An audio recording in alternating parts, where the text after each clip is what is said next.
Coming to exercise 3.1, तो question पूछा है form the pair of linear equation in the following problem and find their solution graphically. तो पहले तो equation बनानी है एंड उसके बाद आपको उसको सॉल्व भी करना है। क्या बोल रखा है, 10 student of class 10th took part in mathematics quiz. Okay, 10 बच्चे थे 10वीं क्लास के जिन्होंने मैथमेटिक्स क्विज में पार्टिसिपेट किया। If the number of girl is 4 more then, if number of girls is 4 more then number of boys. Okay, मतलब यहां पर लड़के और लड़कियां हैं, ठीक है। Find the number of boys and girl who took part in the quiz. तो देखो, जब कभी भी वर्ड प्रॉब्लम आए तोड़ तोड़ के पढ़ना है। बहुत सारे स्टूडेंट्स की क्या प्रॉब्लम है, जो कि कभी मेरी भी थी, हम लोग क्या करते हैं ना, एक की उसमें सांस में पूरा स्टेटमेंट पढ़ लेते हैं और फिर बोलते हैं समझ में नहीं आया। भाई कभी नहीं आएगा, तोड़ तोड़ के पढ़ना है आपको। 10 student of class 10th, okay, 10 student of class 10th took part in mathematics. Okay, समझा, ठीक है। छोटा छोटा करके उसको समझना है। अगर आपने सवाल समझ लिया तो इसका मतलब आधा सवाल हो चुका है, क्योंकि उसके बाद एनी हाउ आप कॉन्सेप्ट लगा ही लेंगे। ज्यादातर यही होता है कि क्वेश्चन ही समझ में नहीं आता और फिर हम इक्वेशन बनाने की तो बात फिर दूर की हो जाती है। तो पहले टास्क यही होना चाहिए कि क्वेश्चन क्या आपको अच्छे से समझा कि नहीं, तोड़ तोड़ के पढ़िए। मुझे कम से कम 3 से 4 बार पढ़ना पड़ता है किसी भी वर्ड प्रॉब्लम को, तब जाके मैं अच्छे से समझ पाता हूं कि वो क्या बोल रहा है। तो अगर आप भी उसी लेवल पे हैं, उस लेवल पे तो खैर अभी नहीं आएंगे, बट इतना समझ लीजिए कम से कम 4 से 5 बार तो आपको भी करना पड़ेगा। और अगर पहले ही हो जाता तो बहुत अच्छी बात है ना। तो कहने का मेरा मतलब यही है कि तोड़ तोड़ करके बार बार सेंटेंस को पढ़ो, समझने की कोशिश करो। If the number of girl is 4 more then number of boys. देखो, पहले स्टेटमेंट से तो एक बात समझ में आ रही है कि क्लास 10th में टोटल बच्चे कितने हैं, 10 हैं। इसका मतलब girl plus boy is equal to कितने, 10 है कि नहीं। टोटल 10 बच्चे हैं ना, girl plus boy equal to 10। अच्छा देखो, इक्वेशन 1 है, अननोन 2 है, जी एंड बी। ये मत बोलना सर हमको तो वेरिएबल के लिए एक्स एंड वाई ही बोला गया था, नाम में कुछ नहीं रखा। किसी को एक्स बोलो, वाई बोलो, जेड कुछ नहीं रखा है, लेकिन आपको एक क्लियर होना चाहिए कि वहां पर वो क्या रिप्रेजेंट कर रहा है। मैं ऐसे ही करता हूं क्योंकि ऐसे में कंफ्यूजन नहीं होता, सीधी सी बात है, girl plus boy equal to 10।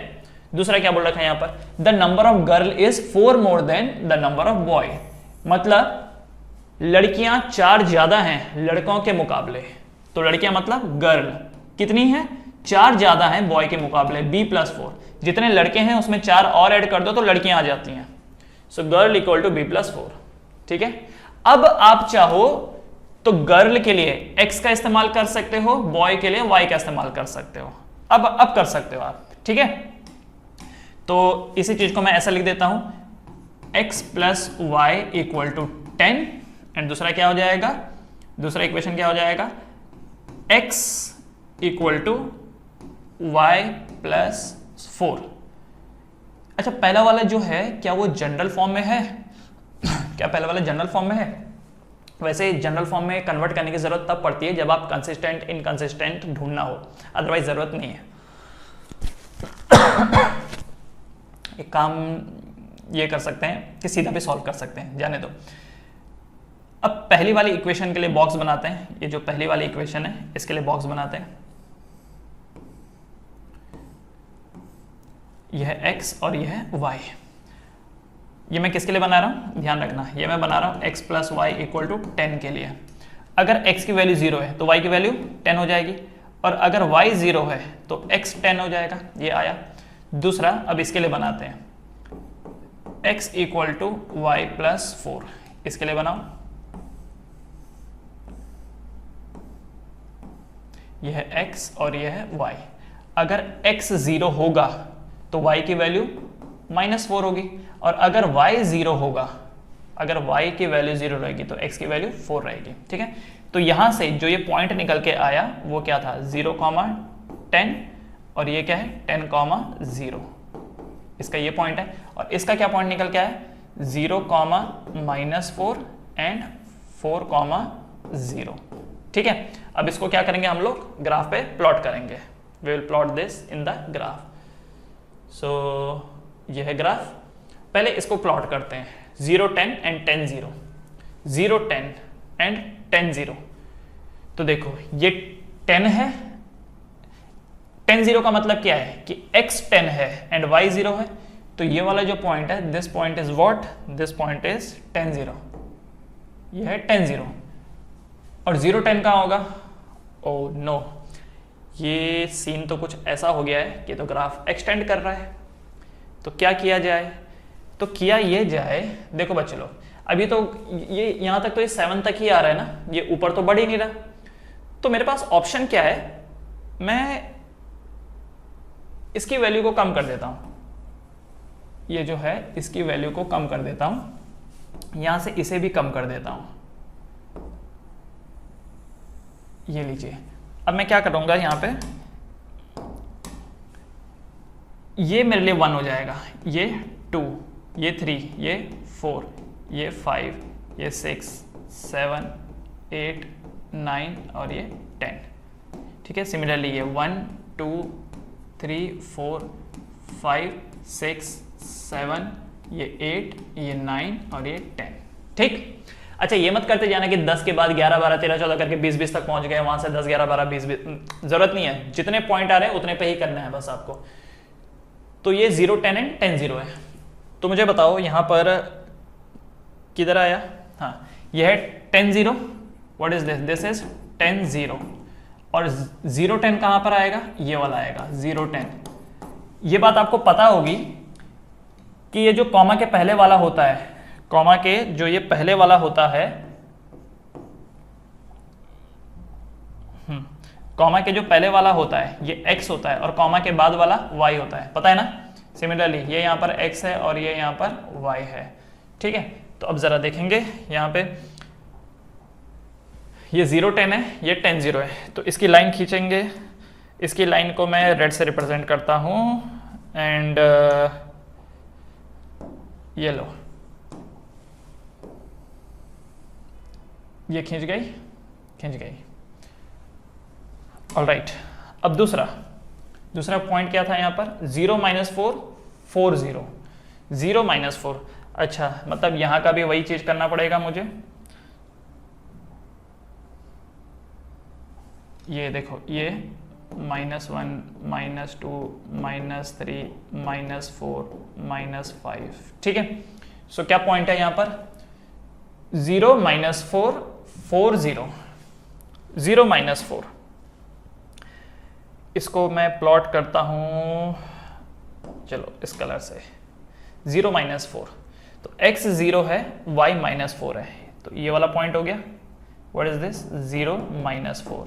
And दूसरा पॉइंट क्या था? 0 -4 4 0, 4 0। Where is 4 0? x 4 है, y 0 है, ये देखो ये वाला पॉइंट है। चलो, तो अब हम क्या करेंगे, इसके भी लाइन खींचेंगे इसके लिए। तो इसके लिए मैं ये वाली लाइन यूज करता हूं। ऑलराइट, तो यहां से ये वाली लाइन खींची, ये देखो जी। तो अब यहां पर इंटरसेक्शन वाला पॉइंट कौन सा आया? This is the intersection point, ये इंटरसेक्शन पॉइंट आया। अच्छा, इन लाइन के ऊपर लिखना भी है कि ये वाली लाइन कौन सी थी और ये वाली लाइन कौन सी थी। तो ये जो पहली वाली लाइन थी, ये कौन सी वाली थी? पहली वाली लाइन थी x + y = 10। तो हम यहाँ पे लिखेंगे ये जो है x + y = 10, जबकि ये दूसरी वाली लाइन कौन सी थी? x = y + 4। सो ये वाली लाइन है x = y + 4। लिखना है, तभी तो टीचर को पता चलेगा कि जो आपने लाइन बना रहे हो किसकी बना रहे हो। ठीक, ये हुआ। अब उसके बाद क्या होगा, ये चेक करो ये वाला पॉइंट कौन सा है। तो मैंने यहाँ से ऐसे ऐसे डॉट ये कनेक्ट किया, यहाँ से ये डॉट कनेक्ट किया, तो ये वाला जो पॉइंट निकल के आया, ये आया 7,3। ये जो पॉइंट निकल के आया, ये क्या निकल के आया? 7,3। सो 7,3 इज योर सॉल्यूशन। जो 7,3 है ये आपका सॉल्यूशन है। ठीक है, सो मैं यहाँ पे लिख देता हूं कि यहाँ पे देखो, ये आपका ग्राफ रहेगा साइड में, यहाँ पर आप ग्राफ चिपकाओगे, फिर यहाँ पर लिखोगे by therefore intersection point is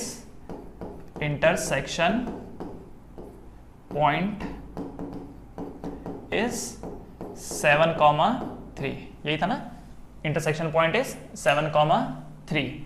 therefore x is equal to 7 and y is equal to 3. Hence there are 7 girls. There are 7 girls and 3 boys. Hence there are 7 girls and 3 boys.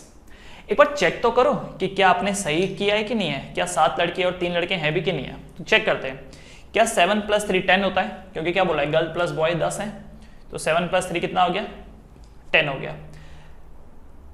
दूसरा चीज, boy में अगर 4 plus करोगे तो girls आएगा, तो boy हैं 3 में 4 प्लस करो, क्या 7 आता है, आता है, मतलब आपने सही किया है। तो इस तरीके से आपको चेक भी करना है। यहां पर एक स्टेप लिखना मत भूलिएगा, लेट, जो स्टेप है, let number of girls be x and boys be y। Let the number of girls be x and boy be y। तो पहले ऐसे फॉर्म में इक्वेशन बनाना, क्योंकि ऐसे में कंफ्यूजन नहीं होती। पहले ही अगर आप x और y ले लेते हो ना तो गड़बड़ हो जाती है, फिर कंफ्यूजन हो जाती है। ठीक है, उसके बाद इनको x और y का नाम दे देना, दिस इज योर ग्राफ। ठीक है बच्चे लोग, समझ गए। तो एक क्वेश्चन तो मैंने बता दिया, बाकी जो क्वेश्चन है वो आप लोग ट्राई करेंगे। चाहिए तो 1-2 क्वेश्चन का मैं बॉक्स आपको बना के दे देता हूं। अच्छा, बॉक्स में एक चीज आप नोटिस कर रहे होंगे, यहां पर एक बार मैंने x की वैल्यू 0 पुट करी और एक बार मैंने y की वैल्यू 0 पुट करी। ऐसा क्यों? मैं चाहता तो यहां पर x की 1 पुट कर सकता था, 2 पुट कर सकता था, पर मैंने ऐसा क्यों किया? ऐसा मैंने इसलिए किया क्योंकि अगर आप x को 0 कर दोगे तो सॉल्व सिर्फ y को करना पड़ेगा। x 0 हो गया तो y अपने आप 10 आ गया, सॉल्व करने का समय बच गया।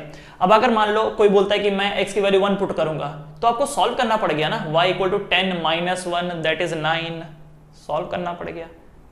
ठीक है, तो सॉल्व करने का झंझट से बचने के लिए x को 0 कर दो, अगले टाइम y को 0 कर दो, चक्कर ही खत्म। ठीक है, एक और चीज, मैंने 2 ही पॉइंट लिए हैं, तीसरा पॉइंट क्यों नहीं लिया? तीसरा पॉइंट भी ले सकते हो, कोई प्रॉब्लम नहीं है, पर मैंने क्यों नहीं लिया? क्योंकि मुझे मालूम है लाइन बनाने के लिए 2 ही पॉइंट की तो जरूरत है। लाइन बनाने के लिए 2 ही पॉइंट की तो जरूरत है, तीसरे पॉइंट की क्या जरूरत है? तीसरा पॉइंट तो जस्ट चेक करने के लिए कि जो मेरी लाइन बनी है क्या वो सही है कि नहीं है। तो अगर आपको अपने पे डाउट है कि मुझसे सिली मिस्टेक हो जाता है, तो भले एक और तीसरा पॉइंट ले लो। तीसरा पॉइंट अगर उसी लाइन पे आएगा तो समझ जाना कि हाँ मैंने सही किया है, पर अगर कहीं और आया तो मतलब मैंने गलत किया है, वो चेक करने के लिए है। अदरवाइज लाइन बनाने के लिए सिर्फ 2 ही पॉइंट काफी होता है। ठीक, चलो बढ़े आगे, एक बार चेक कर लेते हैं answer. The right answer is number of boys is 3 and girls are 7। वैसे तो हमने चेक कर लिया था, पर फिर भी बिना चेक किए कभी भी आगे नहीं बढ़ना चाहिए। डन बच्चे लोग, चलो आगे बढ़ते हैं नेक्स्ट क्वेश्चन पे। 5 pencil and 7 pen, 5 pencil and 7 pen together cost ₹50। Okay, अब दोनों का PP से स्टार्ट है। अगर ऐसा होता ये रबर होता तो मैं लिखता 5R और इसको मैं लिखता 5P, पर दोनों का पहला अल्फाबेट सेम ही है। तो एक काम कर लेते हैं, अभी पेंसिल को X ले लेते हैं। ठीक है, let the number of pencil be X, let the number of pencils be X। ठीक है, and the number of pen be Y। ठीक है, नाउ क्या बोल रखा है? 5 पेंसिल, 5 पेंसिल, तो मतलब एक second X, find the cost, sorry ये नंबर नहीं है, कॉस्ट है ये। लेट द कॉस्ट, हाँ कॉस्ट है, ठीक है, क्योंकि नंबर तो ये दिया ही है ना, 5 पेंसिल है, 7 पेन है, ये नंबर तो ये दिया है, तो वेरिएबल क्या है? कॉस्ट है, क्योंकि पता क्या करना है? फाइंड द कॉस्ट, कॉस्ट पता करनी है, इसलिए कॉस्ट X होगा। पेंसिल का कॉस्ट क्या है? X, पेन का कॉस्ट क्या है? Y। ठीक है, हाँ, अब सही है। तो देखो क्या बोल रखा है यहाँ पर कि 5 पेंसिल एंड 7 पेन कॉस्ट 50। तो 5 पेंसिल लिया है, 5 पेंसिल लिया है और हर एक पेंसिल का कॉस्ट कितना है? X। ठीक है, 7 पेन लिया है और हर एक पेन का कॉस्ट कितना है? Y। और मिला जुला के कितना खर्चा बैठ रहा है? 50 का। मिला जुला के कितना बैठ रहा है? 50। 5x + 7y = 50। Whereas 7 pencil and 5 pen, 7 pencil, तो 7x plus 5 pen 5y equal to 46 तो आपसे पूछ रखा है find the cost of 1 pencil and that of 1 pen. बस बनाइए ग्राफ, बनाइए इसका। तो जो इसका, चलो आपके लिए मैं एक काम कर देता हूं, बॉक्स बना देता हूं, बाकी प्लॉटिंग आप खुद कर लेना। तो ये देखिए, ये है x और ये है y, ठीक है। एक बार x को 0 करो, एक बार y को 0 करो। जब आप x को 0 करते हो तो y की वैल्यू 50/7 निकल के आती है, ठीक है। ये जो वैल्यू है ये 50/7 निकल के आती है। तो 50/7 की वैल्यू कितनी हो गई?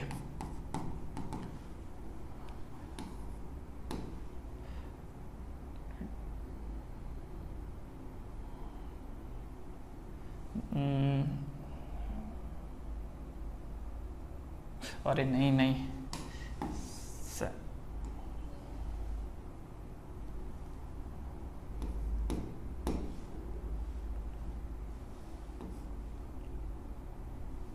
7.14, y की वैल्यू कितनी है? 7.14।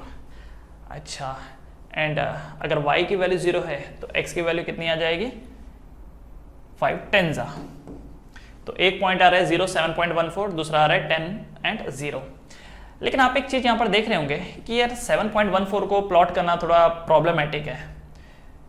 तो अगर x को लोगे 0 तो y थोड़ा अजीब सा आ रहा है। तो एक काम क्यों नहीं करते हम लोग, कुछ ऐसी वैल्यू ले लेते हैं जो 7 के मल्टीपल में आती हो। तो क्या आता है यहाँ पे, अगर x की वैल्यू 1 लेते हैं तो ये 5 हो जाएगा और ये 45। फिर भी जो भी आंसर होगा तो पॉइंट में ही आएगा। अगर 10 लेते हैं तो भी, 15 लेते हैं तो, हाँ 15 लेते हैं तो एक काम करते हैं, अगर मैं x की वैल्यू, देखो ज़रा एक और थोड़ा सा मैं और कर रहा हूँ यहाँ पर। अगर मैं x की वैल्यू 3 ले लेता हूँ तो 5 3 जा 15 हो जाएगा। 15 उधर जब 50 से माइनस हो जाएगा तो 7y इक्वल टू 35 हो जाएगा। सो y इक्वल टू 5, हाँ तो y इक्वल टू 5। तो 0 7.14 प्लॉट करने से बेटर है x की वैल्यू 3 पुट करो, सो y की वैल्यू 5 आ रही है, ठीक है। तो देखो हर बार 0 पुट किया जाए और उससे सॉल्यूशन निकले ये जरूरी नहीं होता है। कई बार आपको आउट ऑफ द बॉक्स भी जाना पड़ता है। जैसे यहाँ पर 0 7.14 प्लॉट कर सको तो बहुत अच्छी बात है, नहीं प्लॉट कर सको तो x की वैल्यू 3 डाल दो तो y की वैल्यू 5 आ जाएगी, ठीक है। समझ गए? एक बार जरा चेक करूं तो यहाँ पर 5 3 जा 15, 5 3 जा 15 प्लस 7 5 जा 35, ठीक है। तो 5 50 बराबर, सही है। तो क्या बना? तो एक बना 10,0 और दूसरा बना 3,5। प्लॉट कीजिए, ग्राफ में प्लॉट कीजिए। 10,0 3,5। नाउ दूसरा 7x plus 5y, 7x plus 5y equal to 46। इसका भी वही सेम करेंगे, यह है x और यह है y। हाँ अब इसमें वही चक्कर है, अगर मैं x को 0 पुट कर देता हूं तो y की वैल्यू फ्रैक्शन में आ रही है ना। तो 0 नहीं पुट करते, कुछ और पुट करते हैं। क्या पुट करेंगे? अगर मैं 1 पुट करता हूं तो भी बात नहीं बनेगी। 3 पुट करूं तो, अगर मैं x की वैल्यू 3 पुट करूं तो 7 3 जा 21, तो 5y इक्वल टू 46 माइनस 21, तो ये 5 25, 5y equal to 25, so y equal to 5 5 जा 25, हाँ y इक्वल टू 5 आ रहा है। अगर मैंने x को 3 पुट किया तो y की वैल्यू 5 निकल के आ रही है। आप 0 भी पुट कर सकते हैं, कोई प्रॉब्लम नहीं है, बट क्या है कि पॉइंट जो आप प्लॉटिंग करोगे ना उसमें हो सकता है थोड़ी सी दिक्कत दे दे। दूसरा x की वैल्यू पुट होगी, अब y की वैल्यू, अगर मैं y की वैल्यू 0 पुट करता हूं तो ये नहीं, बात नहीं बनाएगी। तो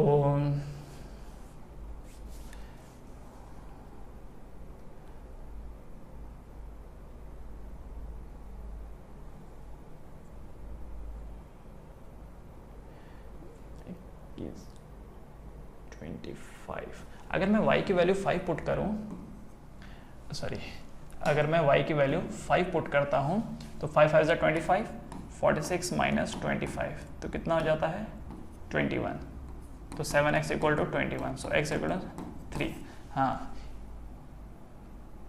अरे ये तो बात वही आ गई, सेम चीज़ ही आ जाएगा क्योंकि ऑलरेडी ये तो सेम चीज़ ही है। तो और क्या पुट किया जा सकता है, एक 3 5 हो गया, एक और कोई नंबर पुट करके देख लेते हैं, या तो x का कोई और पुट कर लो तो y आ जाएगा, या तो y कोई और पुट कर लो तो x आ जाएगा। हम देखो मैं जो दिमाग लगा रहा हूँ वो सिर्फ पॉइंट ना है इसलिए लगा रहा हूँ, आपको पॉइंट में डील करना अच्छा लगता है तो आप सीधा वैल्यू डालो, जैसे डाल दो x की वैल्यू 4 डाल दो, अगर x की वैल्यू 4 डाल देते हो या चलो x की वैल्यू 1 डाल देते हो, मान लो x की वैल्यू 1 डाल देते हो तो 5y कितना हो जाएगा, 5y इक्वल टू 46 माइनस 7 तो कितना हो जाता है 39 हो जाता है, ठीक है। So 5y equal to 39, so y equal to 39 upon 5 तो कितना हो गया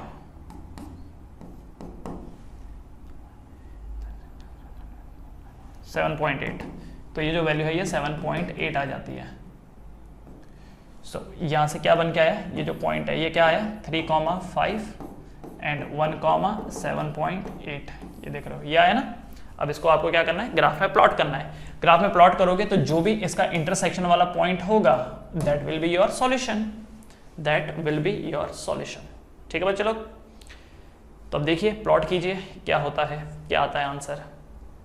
ऑलराइट चलो बढ़े आगे। वैसे तो जब ये प्लॉटिंग होगा तो इसका जो आंसर बन के आ रहा है वो 3,5 बन के आ रहा है। प्लॉटिंग कर लीजिए और प्लॉटिंग करने के बाद देखिए क्या इंटरसेक्शन पॉइंट आ रहा है। चलो बढ़ेंगे आगे। On comparing the ratio a1 by a2, b1 by b2 and c1 by c2, find out whether the line representing the following pair of linear equation intersect at a point are parallel or coincident। आपको पता लगाना है कि क्या ये intersect कर रही है किसी पॉइंट पे, या पैरेलल है या कोइंसिडेंट है। तो आपको पता है ना इंटरसेक्टिंग के लिए क्या रूल था, a1 by a2 not equal to b1 by b2, ये इंटरसेक्शन के लिए था। पैरेलल के लिए क्या था, a1 by a2 equal to b1 by b2 but not equal to c1 by c2। और कोइंसिडेंट के लिए क्या था, a1 by a2 equal to b1 by b2 equal to c1 by c2, यही था। ओके तो चेक करेंगे, तो चेक करने से पहले इन सबको जनरल फॉर्म में लिखेंगे। तो मैं 5x को, ओह ये तो जनरल फॉर्म में है ही, ये पहला वाला तो जनरल फॉर्म में है। सो पहले वाले के लिए a1 क्या होगा, a1 की वैल्यू क्या होगी 5, a2 की वैल्यू a1 की वैल्यू 5 है, b1 की वैल्यू क्या होगी -4, c1 की वैल्यू कितनी होगी 8। याद रखना ये जो साइन होता है ना ये इंक्लूड करके होता है, तो y का कोफिशिएंट क्या है -4, x का कोफिशिएंट क्या है 5 और बाकी बचा हुआ क्या है 8, ठीक है। दूसरा यहाँ पर सेकंड वाले में x का कोफिशिएंट क्या है 7, सो a2 की वैल्यू क्या है 7, b2 की वैल्यू क्या है 6 और जो बाकी बचा हुआ है c2 वो कितना है -9, ठीक है। अब जरा चेक करते हैं a1 by a2 का रेशियो, क्या 5/7 इक्वल टू -4/6 होता है। तो यहां पर ही अगर आप चेक करो तो आपको मिलेगा नहीं, a1 by a2 is not equal to b1 by b2, therefore यहां पर they will intersect a point, यहां पर क्या होगा इंटरसेक्ट एट अ पॉइंट, ठीक है। तो इसका क्या मिलेगा आपको यूनिक सॉल्यूशन, यहां पर आपको मिलेगा यूनिक सॉल्यूशन, ठीक है। इसकी देख लेते हैं, इसकी बात सेकंड वाले की।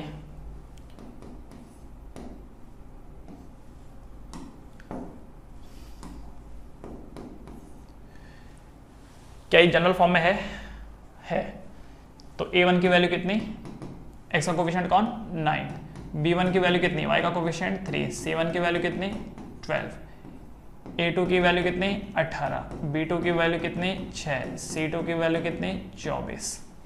रेशियो देखो क्या a1 by a2 मतलब 9/18, क्या 9/18 3/6 के बराबर है, अगर बराबर है तो अगला भी देखना है, फिर 12/24 रेशियो देखेंगे तो जरा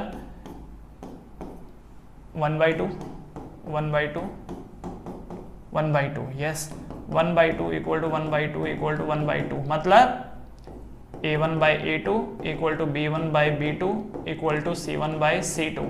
देयरफॉर क्या होगा यहां पर, lines are parallel, lines are parallel, ठीक है। Oh sorry sorry sorry sorry, not lines are parallel, lines are coincident, lines are coincident. Therefore कैसा सॉल्यूशन आएगा, इनफाइनाइट सॉल्यूशन, ये देगा आपको इनफाइनाइट सॉल्यूशन, ठीक है। तीसरा वाला, इसका देखो, इसमें a1 की वैल्यू कितनी है 6, b1 की वैल्यू कितनी -3, याद रखना साइन को लेकर के होता है, और c1 की वैल्यू कितनी 10, a2 की वैल्यू कितनी 2, b2 की वैल्यू कितनी -1। देखो यहाँ -y है ना, कुछ नहीं है तो मतलब वहां पर क्या है 1 है, तो इसलिए -1। c2 की वैल्यू कितनी 9, तो जरा देखेंगे क्या 6/2 -3/-1 10/9 के बराबर है, तो 2 1 ज़ा 2 2 3 ज़ा 6, माइनस से माइनस कैंसिल 3/1। तो अगर आप नोटिस करो 3/1 equal to 3/1 is not equal to 10/9, तो यहाँ पर क्या हो गया a1/a2 equal to b1/b2 but not equal to c1/c2। तो इसका मतलब क्या हो गया, लाइंस आर पैरेलल, देयरफॉर क्या आएगा, नो सॉल्यूशन। क्या मिलेगा यहां पर आपको, नो सॉल्यूशन, ठीक है। बस ऐसे चेक करते रहना आपको। डन, वीडियो पॉज करके कॉपी कर लीजिए। 3 2 1 गो। आते हैं आगे। On comparing a1/a2 b1 find out whether the following pair of linear equation are consistent और नॉट। तो मुझे लगता है बच्चे लोग ये आप लोग खुद कर लेंगे कि नहीं। तो यहाँ पर देखो 3/2 का रेशियो, चलो मैं फटाफट दिखा देता हूँ। 3/2 इक्वल टू 2/-3, क्या दोनों सेम है, नहीं है। तो इसका मतलब ये क्या है, ये क्या है, कंसिस्टेंट है। What is this, this is consistent because a1/a2 is not equal to b1/b2। तो ये कंसिस्टेंट है क्योंकि ये सॉल्यूशन देगा, जो सॉल्यूशन देगा वो कंसिस्टेंट, जो सॉल्यूशन नहीं देगा वो इनकंसिस्टेंट। तो ये सॉल्यूशन देगा क्योंकि इंटरसेक्ट होगा। ये वाला देखो जरा, 2/4 equal to -3/-6 equal to 8/9, minus से माइनस कैंसिल, ये कितना आ रहा है 1/2 equal to 1/2 equal to 8/9। Okay, तो ये नॉट इक्वल टू है, तो इसका मतलब ये क्या देगा, नो सॉल्यूशन, मतलब इनकंसिस्टेंट, इनकंसिस्टेंट, ठीक है। तीसरा वाला देखो जरा यहाँ पर 3/2, ये a1 क्या है 3/2 और a2 क्या है 9 इक्वल टू 5/3 और इसका क्या है -10 इक्वल टू 7 को उधर ले लोगे तो क्या हो जाएगा -7 और 14 को उधर लोगे तो -14। तो अगर इसको देखें तो हम लोग 2 नीचे आ जाएगा, 9 2 18, 5 30 -30 इक्वल टू माइनस से माइनस कैंसिल हो जाएगा यहाँ से, तो क्या हो जाएगा 7 से 14 कैंसिल, तो 1/2। तो ये कितना हो जाएगा, ये कट जाएगा फिर से, तो ये क्या आया 1/6 इक्वल टू -1/6 इक्वल टू 1/2। देखो माइनस नीचे हो या ऊपर हो कोई फर्क नहीं पड़ता, नीचे हो तो भी पूरे फिगर माइनस हो जाएगा, ऊपर हो तो भी पूरा माइनस हो जाएगा। तो क्या 1/6 इक्वल टू -1/6 नहीं, इसलिए ये क्या है कंसिस्टेंट। क्या है ये कंसिस्टेंट, क्योंकि पहले ही आ गया ना 1/6 और -1/6 सेम थोड़ी होता है, इसीलिए कंसिस्टेंट, ठीक है। चलो एक बार आंसर चेक करके फिर आगे बढ़ते हैं। क्वेश्चन नंबर 3, पहला है कंसिस्टेंट, दूसरा इनकंसिस्टेंट, तीसरा कंसिस्टेंट। अच्छा चौथा और भी है क्या क्वेश्चन। बच्चे लोग मुझे लगता है ये आपको वीडियो पॉज करके कर लेना चाहिए। देखो इसका क्या हो जाएगा 5/-10 इक्वल टू -3/6 इक्वल टू 11 उधर -11 और ये 22, 5 1 ज़ा 5, 5 2 ज़ा 10, 3 1 ज़ा 3, 3 2 ज़ा 6, 11 1 ज़ा 11, 11 2 ज़ा 22। तो -1/2 इक्वल टू -1/2 इक्वल टू -1/2। तो क्या है ये कंसिस्टेंट। आपको लेकिन पूरा लिखना है a1/a2 b1/b1/b2 = c1/c2 therefore it is consistent. इसका देखेंगे जरा 4/3/2 equal to 2/3 equal to -8/-12 minus ए माइनस कैंसल 2 ज़ा 3 ज़ा। उसके बाद ये देखो ये 4/3 2 ज़ा 6 हो जाएगा इक्वल टू 2/3 इक्वल टू 2/3 2 2 ज़ा 4 2 3 ज़ा 6 मतलब 2/3 इक्वल टू 2/3 इक्वल टू 2/3 क्या है ये कंसिस्टेंट। क्यों? क्योंकि लाइन कैसी होती है, ये वाली लाइन कैसी है, ओवरलैप हो रही है, इसलिए ये भी क्या होगा कंसिस्टेंट। ठीक है 4 और 5, तो 4 और 5 जो हैं 4 कंसिस्टेंट है 5 वाला भी कंसिस्टेंट है। ओके अब आगे बढ़ेंगे। Which of the following pair of linear equation are consistent या फिर inconsistent, if consistent obtain the solution graphically. Graph बनाना आपको आ गया, बस पहले क्या बोल रहा है, पहले चेक करो कंसिस्टेंट है कि नहीं है तो ही आगे बढ़ना है। इस पहले वाले को देखते हैं सॉल्यूशन, इस फर्स्ट वाले को देखो यहां पर x का कोफिशिएंट क्या है 1, इसका कोफिशिएंट 1 है और इसका क्या है 2 1/2 इक्वल टू इसका कितना है y का 1 और इसका कितना है 2 इक्वल टू 5 उधर चल जाएगा तो -5 10 उधर चल जाएगा तो -10 माइनस है माइनस कैंसिल तो 5 1 ज़ा 5 5 2 ज़ा 10 सो 1/2 इक्वल टू 1/2 इक्वल टू 1/2 मतलब क्या है कंसिस्टेंट है, कंसिस्टेंट, ये कंसिस्टेंट है। तो अगर ये कंसिस्टेंट है तो ग्राफिकली इसका सॉल्यूशन पता करो। तो ग्राफ में जब आप इसका ग्राफ बनाएंगे तो एक लाइन ये आएगी और दूसरी लाइन इसी के ही ऊपर आएगी। तो कोई भी पॉइंट उठा लो, देयर आर मेनी सॉल्यूशन, ये कोई भी उठा लो 4-5 पॉइंट लिख दो तो वही उसके आंसर होंगे। ठीक है सेकंड वाला आई थिंक समझ में आ ही गया होगा 1/3 equal to -1/-3 equal to -8/16 minus है माइनस कैंसिल माइनस है माइनस कैंसिल 8 1 ज़ा 8 8 2 ज़ा 16 1/3 equal to 1/3 not equal to 1/2 inconsistent. ठीक है तो क्या इसको सॉल्व करना आगे? नहीं, इसको सॉल्व नहीं करना क्योंकि इसका आंसर आएगा ही नहीं। ठीक है ना। सिमिलरली ये तीसरा चेक करो, ये चौथा चेक करो। ऑलराइट क्वेश्चन बहुत ही इजी है, फटाफट इनको करिए और आगे बढ़िए। चलो बढ़ते हैं। तो इस 4 वाले का ग्राफ आप लोग बनाएंगे।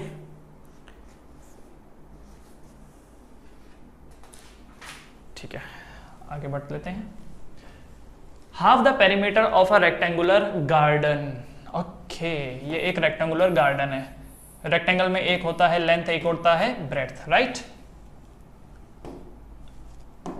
तो ये भी ब्रेड्थ हुआ और ये भी लेंथ हुआ। सो क्या बोल रखा है half the perimeter, half the perimeter. By the way perimeter कितना होता है, what is the perimeter 2l plus 2b 2l 2b तो ये पेरीमीटर है। बट क्या बोल रहा है हाफ द पेरीमीटर मतलब पेरीमीटर का आधा of a rectangular garden. Half the perimeter of a rectangular garden whose length is 4 more than its width मतलब कि जो लेंथ है वो ब्रेड्थ से 4 ज्यादा है, length equal to breadth plus 4। ठीक है half the perimeter of a rectangular garden whose length is 4 metre more than its width is 36 metre, is 36 metre. ठीक है तो दो अलग अलग बातें बोल रखी हैं, यहां से यहां तक अलग है कि length is 4 more than its width, ये एक बात हो गई, ये एक बात कि length is 4 more than its width, length is 4 more than its width. ठीक है and half the perimeter of a rectangular garden is 36। तो हाफ द पेरीमीटर, ये पेरीमीटर 12 प्लस 2b होता है अपॉन 2 और उसकी वैल्यू कितनी है 36। तो आपसे बोल रहा है find the dimension of the garden, garden के लेंथ ब्रेड्थ वो सब पता कीजिए। तो पता करिए भाई, देखो ये 2 है ना, ऊपर से 2 कॉमन ले लो, ऊपर से 2 कॉमन ले लो तो क्या बचेगा 2 ब्रैकेट में l plus b upon 2 equal to 36, 2 से 2 कैंसिल हो जाएगा। सो l प्लस बी कितना बना 36 और यहां पर क्या है l equal to b plus 4। बनाइए ग्राफ, ये एक बनेगा l और एक बनेगा b। एक बार l की वैल्यू 0 करिए, b की वैल्यू 36, एक बार b 0 हो जाएगा, l की वैल्यू 36, तो पॉइंट आएगा 0 36 एंड 36 कॉमा 0, ठीक है, 36 कॉमा 0। दूसरा सेम चीज, ये है x और ये y। एक बार x क्यों, हम तो l और b से बात कर रहे थे ना, this is l, this is b। l को एक बार 0 कर दो, l को एक बार 0 कर दो, अगर l 0 हो गया तो b का वैल्यू -4, और एक बार b को 0 कर दो तो l का वैल्यू +4। सो क्या बन जाएगा ये 0 -4 4,0। बस अब इन दोनों का ग्राफिकल प्लॉटिंग कीजिए, दोनों को ग्राफ में प्लॉट कीजिए, और जो इंटरसेक्शन वाला पॉइंट आएगा that will be your solution. तो इंटरसेक्शन में पॉइंट आएंगे तो एक l की वैल्यू आएगी और एक b की वैल्यू आएगी। सो क्या लिखोगे, therefore the length of the garden is इतना and the breadth of the garden is इतना है। ठीक है, कर सकते ना प्लॉटिंग, प्लॉटिंग तो इजी है। चलो इक्वेशन मैंने बना दी, ये पहली इक्वेशन थी और ये दूसरी इक्वेशन थी। बाकी ऊपर लिख देना, let the length of the garden be l, let the breadth of the garden be b, ऐसे। उसके बाद given the linear equation 2x plus 3y minus 8 equal to 0, write another linear equation in two variables such that geometrical representation of the pair so formed is intersecting line, parallel line, coincident line। देखो क्या बोल रखा है, एक equation ये दे रखी है, ठीक, 2x plus 3y minus 8 equal to 0। आपसे बोल रखा है एक इक्वेशन खुद से ऐसी लिखो जो इंटरसेक्टिंग लाइन बनवाती हो। इंटरसेक्टिंग लाइन बनवाने के लिए क्या शर्त है, a1 by a2 should not be equal to b1 by b2। तो एक तो ये खुद है, दूसरा कुछ भी ऐसा लिख लो, 5x minus 2y plus 4 equal to 0। अब जरा कंपेयर करो दोनों का, क्या ये 2 by 5 एंड ये 3 by -2 सेम होता है? नहीं होता, इसलिए ये क्या देगा, इन दोनों का जो सॉल्यूशन है वो क्या देगा, इंटरसेक्टिंग लाइन देगा। हो गया। दूसरा पैरेलल लाइन, पैरेलल लाइन के लिए आपको एक चीज पता होगा कि a1 by a2 should be equal to b1 by b2 but not equal to c1 by c2। तो अगर एक 2x plus 3y minus 8 है तो इसका डबल कर दो, 2x का 4x कर दो। अगर 2x का डबल किया तो 3 का भी डबल कर दो, 3 का कितना डबल होता है, 6y। और ये जो -8 है इसकी जगह माइनस रैंडम कुछ, इसका डबल मत कर देना, क्योंकि a1 by a2 का रेशियो b1 by b2 के बराबर होना चाहिए, बट c1 by c2 के बराबर नहीं होना चाहिए। तो 2x का डबल किया 4x, 3y का डबल किया 6y, पर 8 का डबल मत कर देना, वरना c1 by c2 भी इक्वल हो जाएगा। ठीक है, तो इसलिए 8 का डबल होता है 16, 16 का छोड़ के बाकी कुछ और ले लो, 20 ले लो, -20 इक्वल टू 0। अब यहाँ पर जरा कंपेयर करो, क्या 2/4 का वही रेशियो है जो 3/6 का है, जो 3/6 का है, एंड -8 by -20 का भी वही रेशियो है? जी नहीं। तो आप यहाँ पर नोटिस कीजिए, ये 1/2 देता है, ये 1/2 देता है, so 1/2 equal to 1/2 but not equal to 8/20। ठीक है, क्योंकि 8/20 क्या होता है, देखो 2/5 है ना, दिस इज 2/5, तो मैं इसकी जगह लिख सकता हूँ 2/5। ठीक, तो देखो जरा 1/2 is equal to 1/2 but not equal to 2/5। तो ये वाला जो पेयर है इसके साथ इसका जो लिंक है वो कैसा देगा, पैरेलल लाइंस देगा। ठीक है, इंटरसेक्टिंग हो गया, पैरेलल हो गया। आप कुछ और भी लिख सकते थे, आप 2s को ट्रिपल कर दो। अगर 2s को ट्रिपल कर दिया तो 3y को भी ट्रिपल करना है, बट 8 को ट्रिपल नहीं करना है, क्योंकि नॉट c1 c2 इक्वल नहीं चाहिए। And the third one coincide. Coincide के लिए क्या करेंगे, इसको भी डबल, इसको भी डबल, इसको भी डबल, इसको ट्रिपल, इसको ट्रिपल, इसको ट्रिपल, आपकी मर्जी, जितने टाइम्स आप इसको बढ़ाएं कोई प्रॉब्लम नहीं है। पर इसमें c1 by c2 को भी इक्वल चाहिए तो तीसरे को भी करना पड़ेगा। तो यही चीज क्या बन जाएगा, चलो मैं डबल करता हूं, तो डबल करने पर क्या बन जाएगा, 4x plus 6y minus 16 equal to 0। तीनों को डबल कर दिया, 4x plus 6y minus 16 equal to 0। अब जरा कंपेयर करो तो क्या 2/4 का वही रेशियो है जो 3/6 का है, जो -8 by -16 का है। कटिंग करो तो 1/2 इक्वल टू 1/2 इक्वल टू 1/2 आ रहा है ना। तो a1 by a2 equal to b1 by b2 but और is equal to c1 by c2, a1 by a2 equal to b1 by b2 equal to c1 by c2। तो हो गया ये कोइंसिडेंट लाइन के लिए। ठीक है, बस वो रूल याद रखना, बाकी तो आराम से हो जाएगा। तो इनको डबल भी कर सकते हो, ट्रिपल भी कर सकते हो, 4 गुना, 10 गुना, 20 गुना, जैसा आपको लगता है करो। ठीक है, इसको लिख लीजिए जल्दी से। 3, 2, 1 गो। पढ़ते हैं आगे।